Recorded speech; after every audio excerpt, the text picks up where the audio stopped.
प्रिय विद्यार्थियों, आज हम कोश निर्माण की प्रक्रिया और कोशीय प्रविष्टि की संरचना पर विचार विमर्श करेंगे।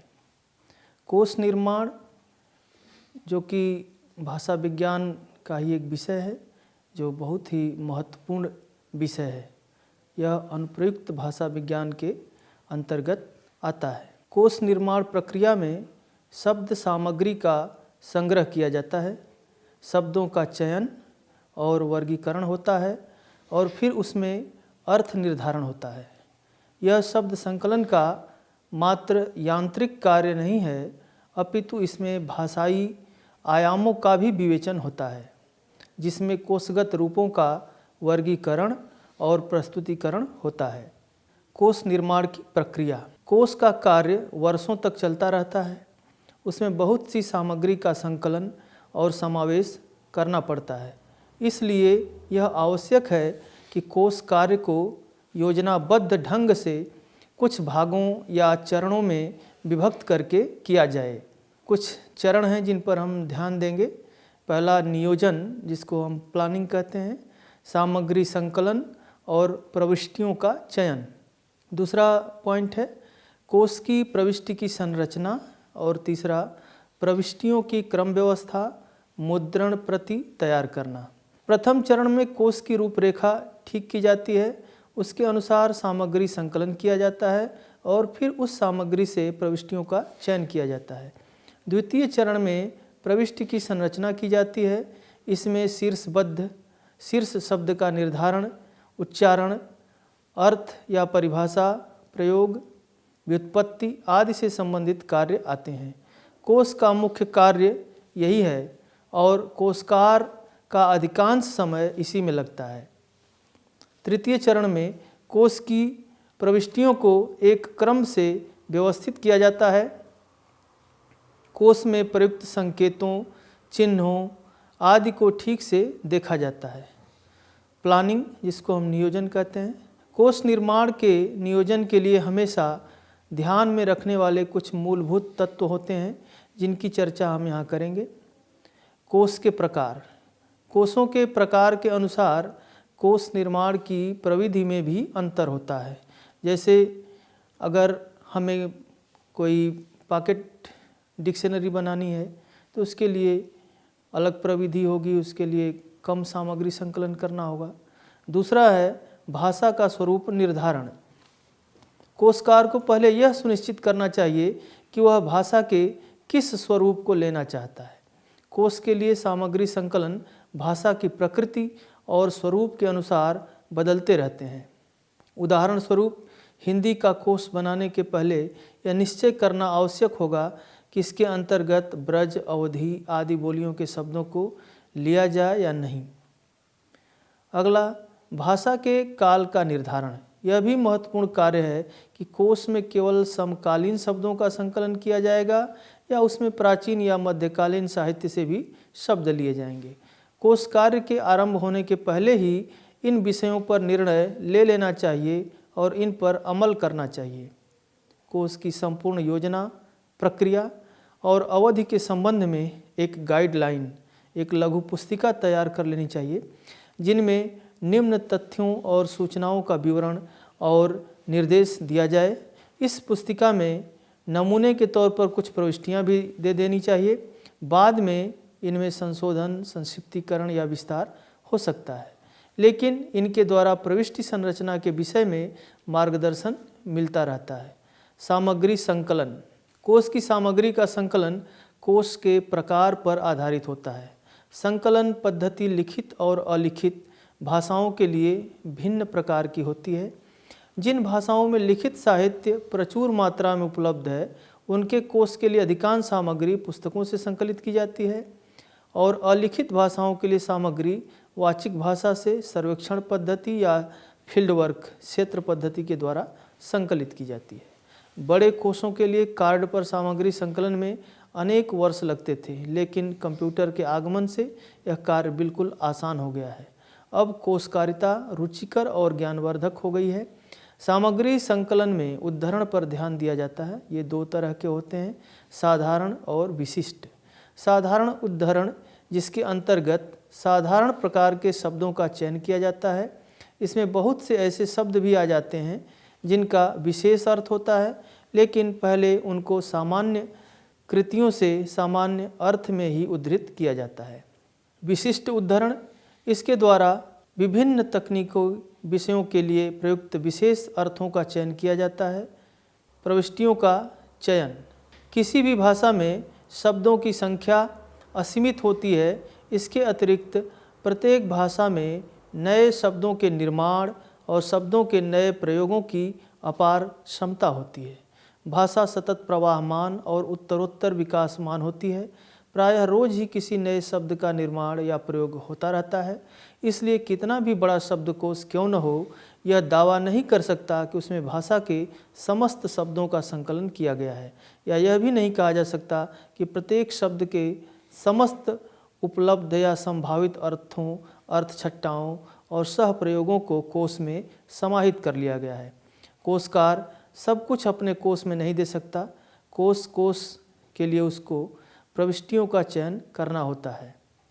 समग्र कोश, कॉम्प्रिहेंसिव डिक्शनरी में यथासंभव सारे शब्दों को शामिल करने का प्रयास किया जाता है।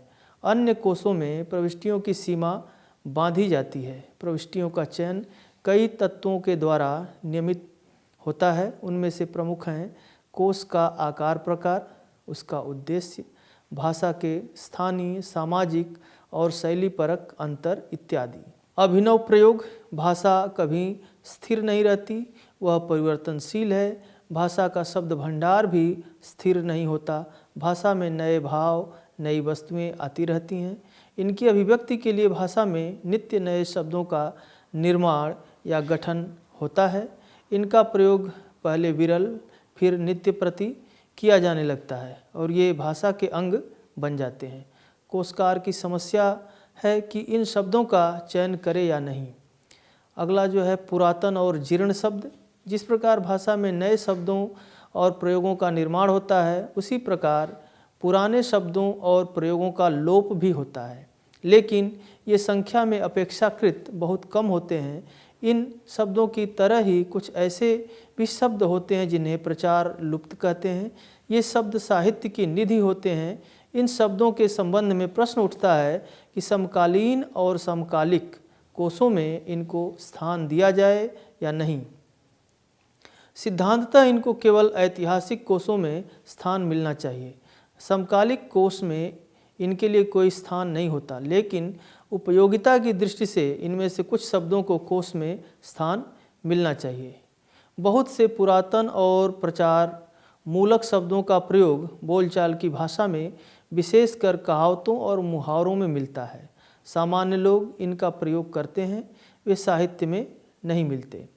इन शब्दों का प्रयोग प्राचीन साहित्य में होता है। यह साहित्य पाठ्यपुस्तकों में निर्धारित रहता है, इसलिए इस साहित्य में पठन पाठन के लिए कोशों में इन शब्दों का स्थान और वर्णन आवश्यक है। अगला जो है वैज्ञानिक और तकनीकी शब्द। इन शब्दों को किसी भाषा से उधार ले लिया जाता है। इनमें ध्वन्यात्मक और रूपगत परिवर्तन या परिमार्जन करके इनको भाषा में प्रयुक्त किया जाता है। उदाहरण गिलास, इंजीनियर, गैलरी, तकनीकी, अकादमी। अगला है भाषा के संरचनात्मक आधार पर इन शब्दों के समतुल्य शब्दों का सृजन विशेषकर अनुवाद के माध्यम से किया जाता है। सभी भाषाओं की तकनीकी शब्दावली में इस प्रकार के शब्दों की संख्या सर्वाधिक होती है। उदाहरण आहार विज्ञान, जननिक, जेनेटिक्स, जलभीति, जलमापक, भूभौतिकी। आगे हम इसी क्रम में भाषा के वर्तमान उपलब्ध शब्दों में आए अभिलक्षणों के आधार पर नए अर्थों का आरोपण करते हैं। अर्थात शब्दों के वर्तमान अर्थों में ही वृद्धि की जाती है। जैसे ताप, गर्मी, इसको भौतिकी के हीट अर्थ में प्रयुक्त किया जाने लगा है। विद्युत, बिजली का प्रयोग इलेक्ट्रिसिटी के लिए। कभी कभी कुछ संकर शब्दों का सृजन और प्रयोग किया जाता है। ये शब्द बहुधा सामासिक पद होते हैं। इनमें एक पद विदेशी भाषा से आगत होता है तो दूसरी भाषा का अपना शब्द होता है। उदाहरण हेड पंडित, फिल्मीकरण। कुछ रिक्त शब्द के बारे में हम चर्चा करेंगे। प्रत्येक भाषा में बहुत से शब्द ऐसे होते हैं जिन्हें शून्य या रिक्त शब्द कहते हैं। इनका स्वतंत्र रूप से प्रयोग नहीं होता, अर्थात ये अपने आप में अर्थवान नहीं होते। इनका प्रयोग किन्हीं अन्य शब्दों के लिए किया जाता है। इनमें कुछ प्रतिध्वनि मूलक होते हैं। उदाहरण के लिए आसपास, आमने सामने, अजायब का बहुवचन, अजायब घर, अजायब खाना, अड़ोस पड़ोस। इसी क्रम में हम व्याकरणिक शब्द पर ध्यान देंगे। कुछ शब्द व्याकरणिक होते हैं, उनका कार्य शब्दों के अंतर संबंध का द्योतन होता है। ये बद्ध पद होते हैं, इनका प्रयोग भी स्वतंत्र रूप से नहीं होता। ये भाषा की संप्रेषणात्मकता के अभिन्न अंग हैं, इनके द्वारा ही संप्रेषणीयता संभव है। पूर्णार्थ शब्दों की तुलना में इनका प्रयोग कई गुना अधिक होता है। प्रत्येक भाषा में बहुत से शब्द ऐसे होते हैं जो व्याकरणिक भी होते हैं और पूर्णार्थ या शाब्दिक भी। जैसे रहना, मैं इस घर में रहता हूँ, वह यह काम करता रहता है या करता जा रहा है। आगे कोश निर्माण में उपसर्ग और प्रत्यय का भी प्रयोग होता है, इस पर हम ध्यान देंगे। कोश में इनको दो प्रकार से दिया जा सकता है। कुछ कोशों में इन्हें स्वतंत्र प्रविष्टियों के रूप में दिया जाता है और कुछ कोशों में एक प्रविष्टि के अंतर्गत अंतर्वेशन किया जाता है। यह कोशकार की सुविधा पर निर्भर करता है। आगे हम अर्थगत अभिलक्षण देखेंगे।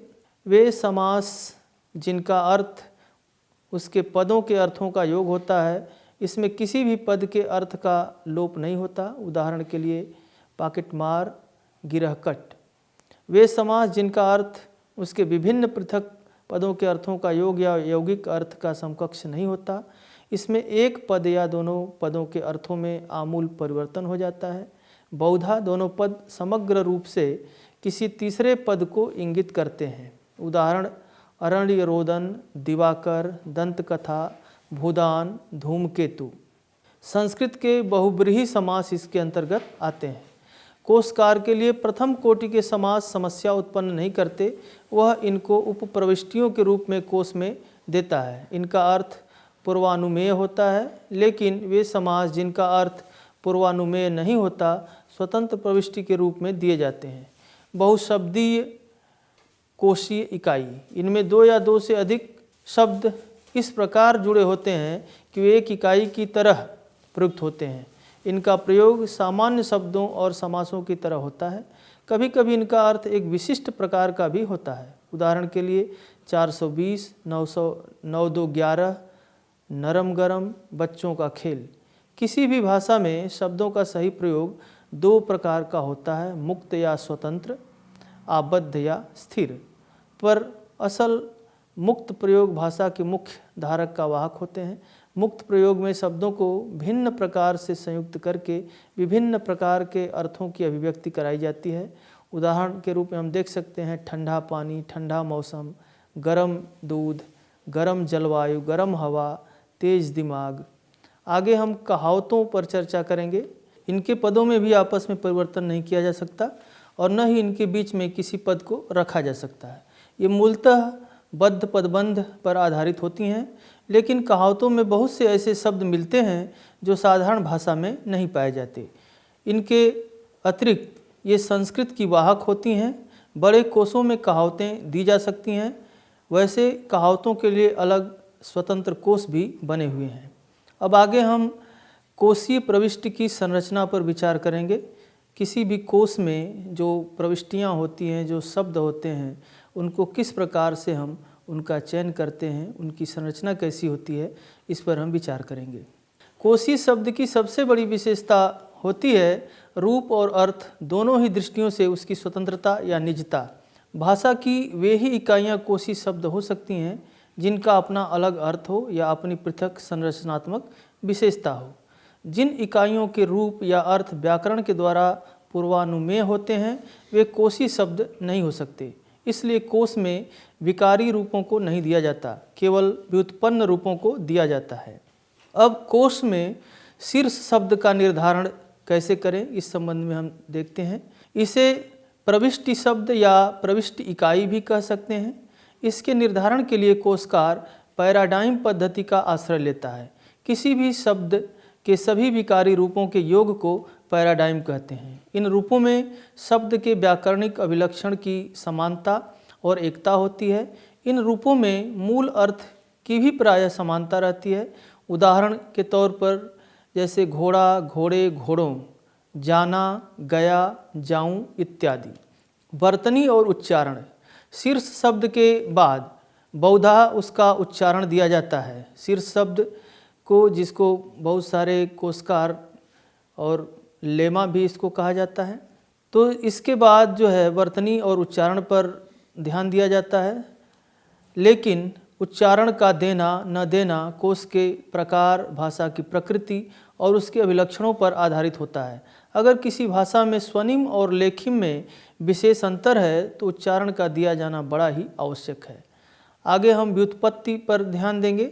बहुत से शब्दकोश प्रत्येक प्रविष्टि में पूरी व्युत्पत्ति देते हैं।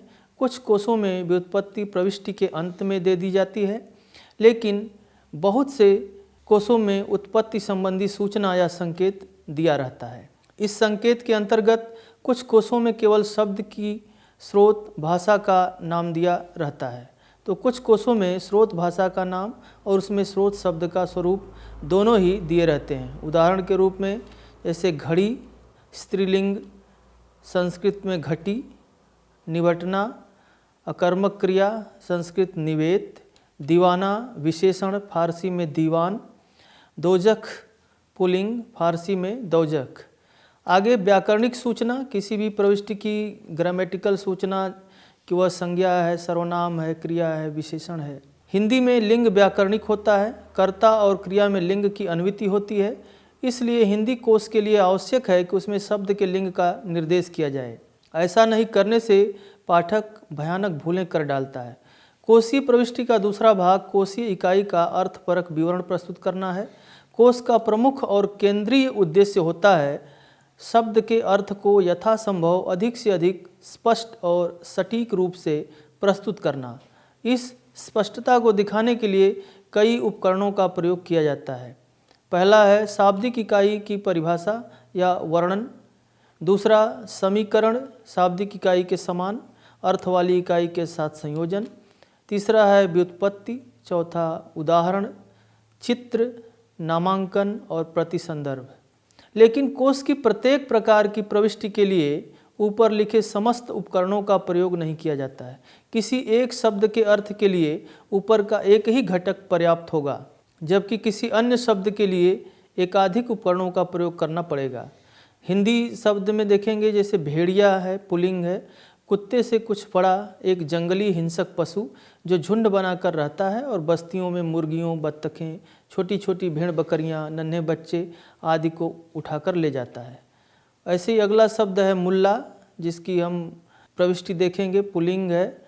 एक अर्थ है मुसलमानी धर्मशास्त्र का आचार्य या विद्वान, और मकतब में छोटे बच्चों को पढ़ाने वाला मुसलमान शिक्षक। परिभाषा, शब्द के समस्त विभिन्न अर्थीय अभिलक्षणों का उसी भाषा में वाक्यों या वाक्यांशों में विवरण या अन्वय या व्याख्या की परिभाषा होती है। उदाहरण के लिए देखना, संस्कृत में किसी पदार्थ के रूप, रंग, आकार, प्रकार आदि का ज्ञान या परिचय कराने के लिए उसकी ओर आँख करना। नामांकन, भाषा परिवर्तनशील होती है, समय के साथ उसमें रूपगत और अर्थगत परिवर्तन होते रहते हैं। भाषा की इस परिवर्तनशीलता का आभास सबसे पहले भाषा के शब्द भंडार के द्वारा होता है। शब्दों के रूप और अर्थ में निरंतर परिवर्तन होता रहता है। कुछ शब्द प्रचार में लुप्त हो जाते हैं, कुछ शब्दों के अर्थों में विस्तार आ जाता है, कुछ शब्दों का अर्थ सिमट कर जिसमें अर्थ संकोच हो जाता है।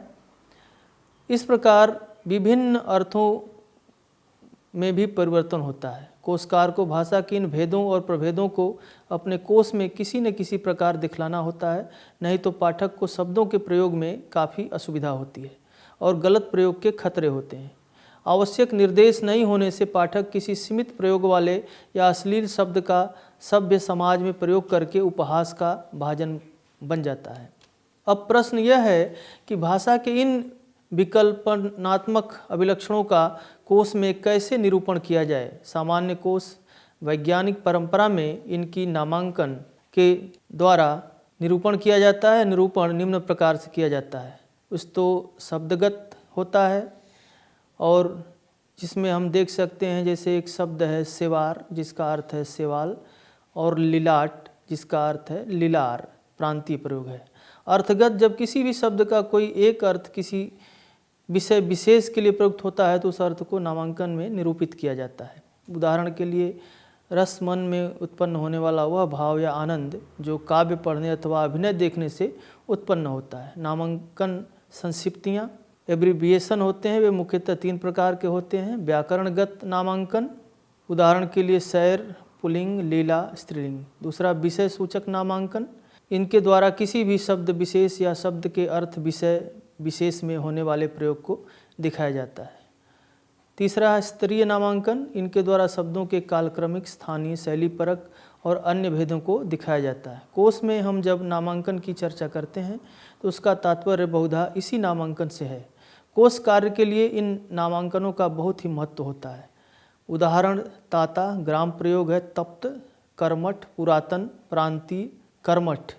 नामांकन किस प्रकार वैज्ञानिक और सटीक हो इस विषय में कोशकार को सावधान रहना चाहिए और पूरी कोशिश करनी चाहिए कि शब्दों के अधिक से अधिक स्तरीय भेदों का निरूपण हो सके। प्रतिसंदर्भ कोश को संक्षिप्त करने और उसकी प्रविष्टियों को और भी अधिक व्यवस्थित, गहन और वैज्ञानिक रूप देने के लिए कोशकार 2 तरीके अपनाता है। एक तो प्रविष्टियों का संक्षिप्तीकरण। यह संक्षिप्तीकरण अंतर्वेश के द्वारा होता है। इसमें रूप या अर्थ की दृष्टि से संबंधित शब्दों को एक प्रविष्टि के अंतर्गत एक ही पेटे में दिखाया जाता है। दूसरा है प्रतिसंदर्भ। इसके द्वारा रूप और अर्थ की समान विशिष्टता वाली प्रविष्टियों को एक दूसरे के द्वारा संदर्भित किया जाता है। दूसरे शब्दों में जब हम किसी एक शब्द को दूसरे मिलते जुलते प्रविष्टि के साथ दिखाना चाहते हैं तो वहाँ पर निर्देश देते हैं और देखिए का संक्षिप्तीकरण करते हैं। प्रतिसंदर्भ 2 प्रकार के होते हैं, सीधा या प्रत्यक्ष प्रतिसंदर्भ।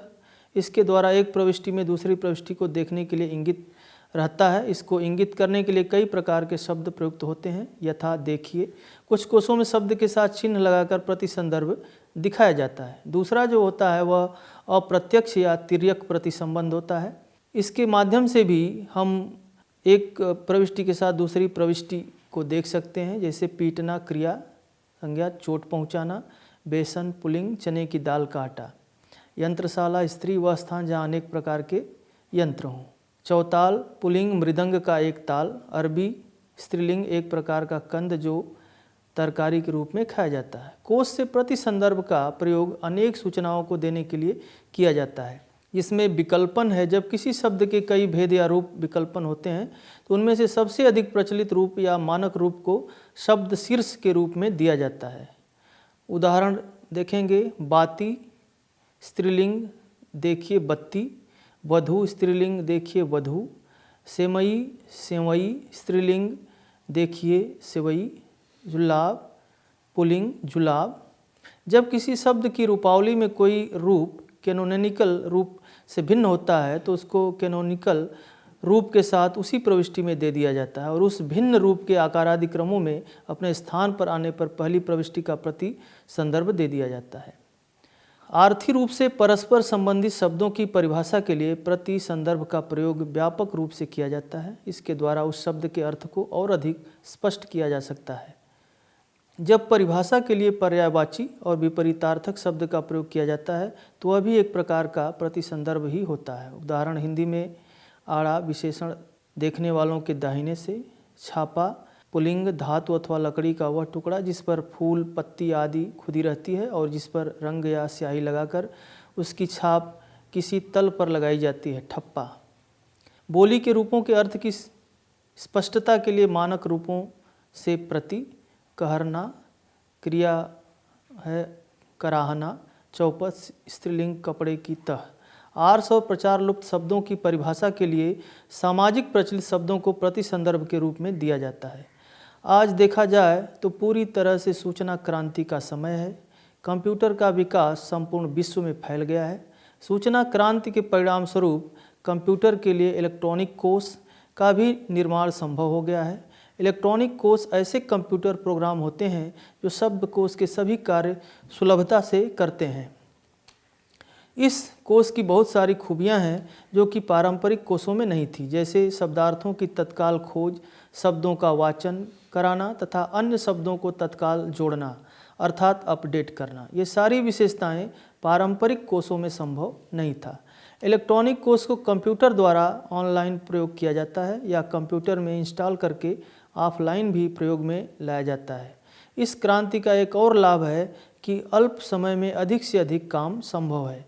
तो आज की इस इकाई में हमने कोष प्रक्रिया पर विचार किया और कोषीय प्रविष्टि की संरचना पर भी हमने विचार किया। तो कोष जो है हम अध्येताओं के लिए, छात्रों के लिए, भाषा वैज्ञानिकों के लिए बहुत ही महत्वपूर्ण है, इसलिए कोष का अध्ययन करना नितांत आवश्यक है। धन्यवाद।